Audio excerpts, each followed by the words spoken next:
Hello and welcome to the sewing studio.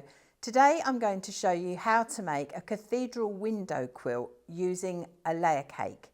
Now the quilt behind me was made by my friend Chris of my quilting group, and she's kindly allowed me to share it with you, and I'm going to show you how to make the block. You'll need 5 10-inch squares, and you'll see on Chris's quilt that the centre square is a light colour. So I would go through your pack of layer cake squares and pick out your lightest colours for the centre.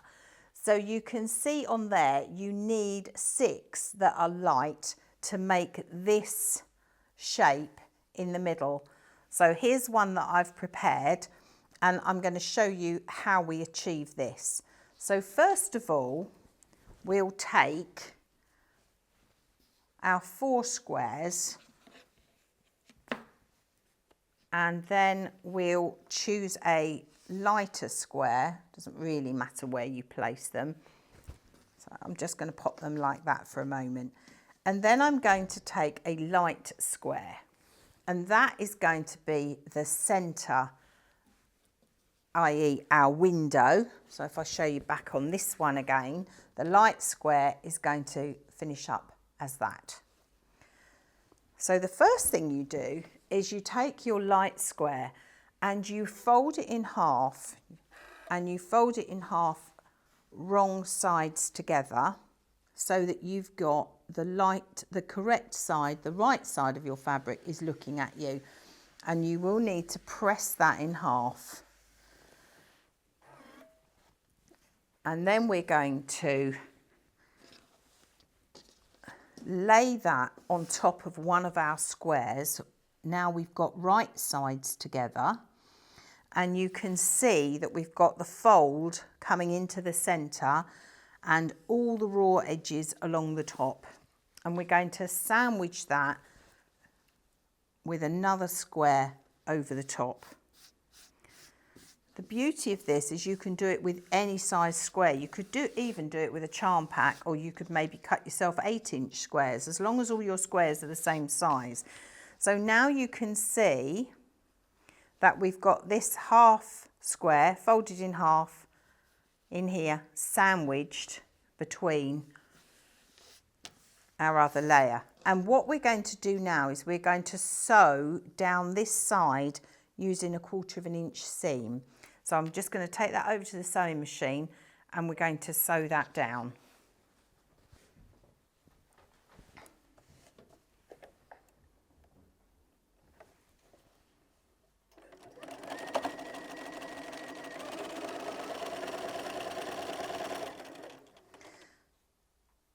And I'm just carefully making sure that it's not moved. You may want to pop a pin in it, so I'm just making sure that I've got that fold sandwiched in this seam.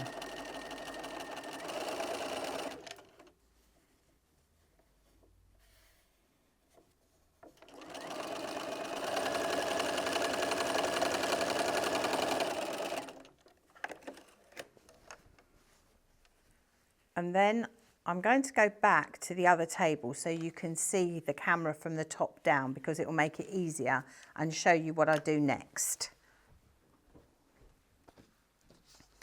So you can see now that we've got this piece sandwiched between these two with our 1/4 inch seam down there.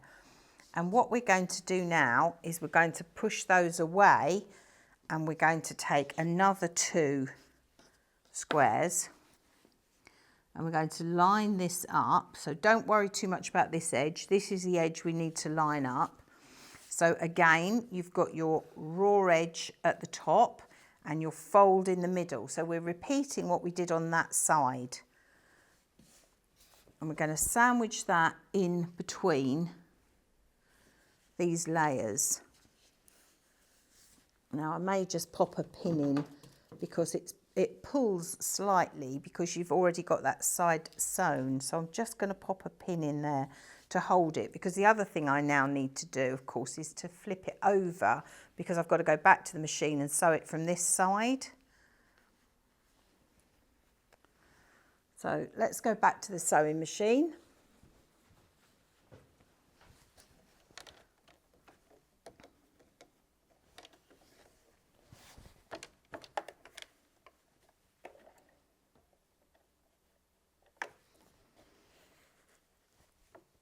I'm going to sew a 1/4 inch seam and sandwich that in.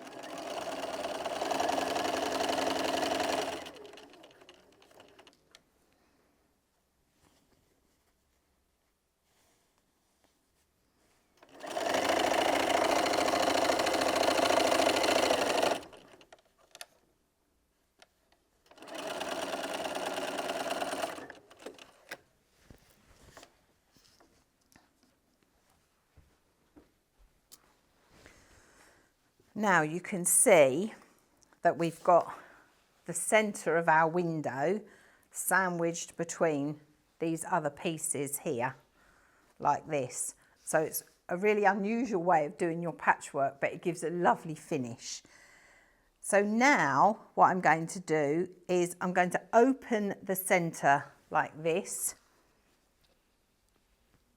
And I'm going to, let's just trim that off a minute.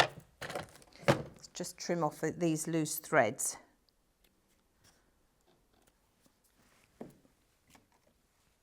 So now I'm going to open the centre of the window, and I'm going to, on this seam, push this seam one way, and this seam, let's come around that way. It's a little bit fiddly, but you'll see how it's going to go together in a minute. So I'm pushing one seam one way and I'm pushing the other seam the other way, and I'm locking the centre. Now I am going to put a pin in here because you've got 8 layers of fabric to sew through. So I'm just going to pop a pin in the centre and lay it back out again. So you can see that you've got this that you've opened up and it's going the opposite way to one another here, like this. So you need to sandwich that raw edge between this background and this background, and the same on the other side. So I'm just going to open it out a little bit.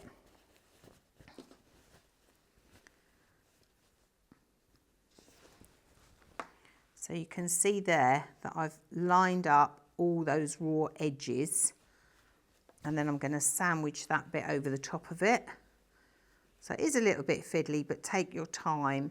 And when you've done the sewing, don't worry if your square isn't perfectly square. You can always give it a nice slither trim.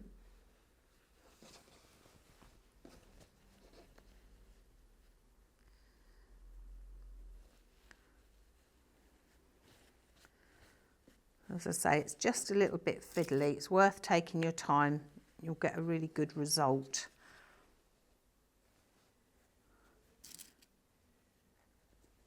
And the beauty of this quilt is, because you're using 10-inch squares, it goes together really quickly. So again, I'm opening up, putting my hand inside and folding it back. If I show you like that, you can see folding it back, and I'm sandwiching that between the other side now.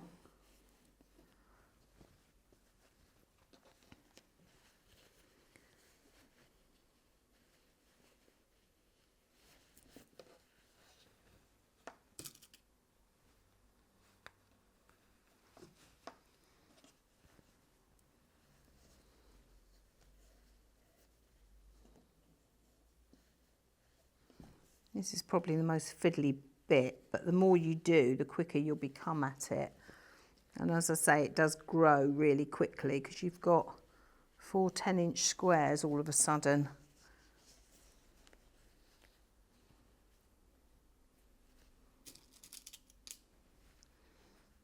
Right, and now we'll go back to the machine and we're going to sew this all the way down using a 1/4 inch seam.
And we'll come back over here and you can see, it's like magic, isn't it?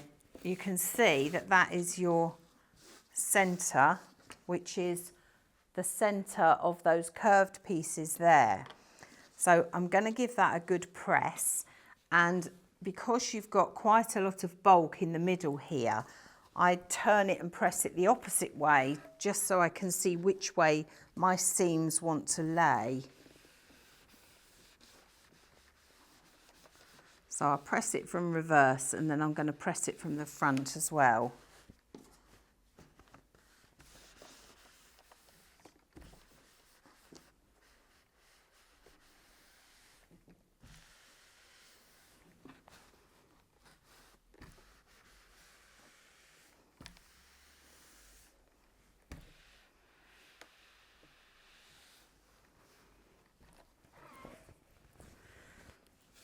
So now I'm going to press it from the front.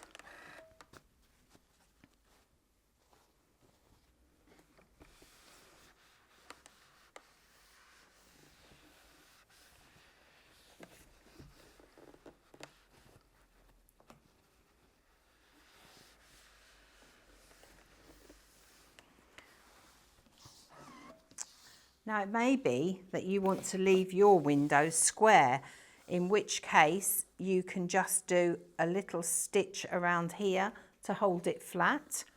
Or if you want to do it as we've done it on this quilt, you pull this back very slightly and we'll press it again so we get that nice little curve coming in there.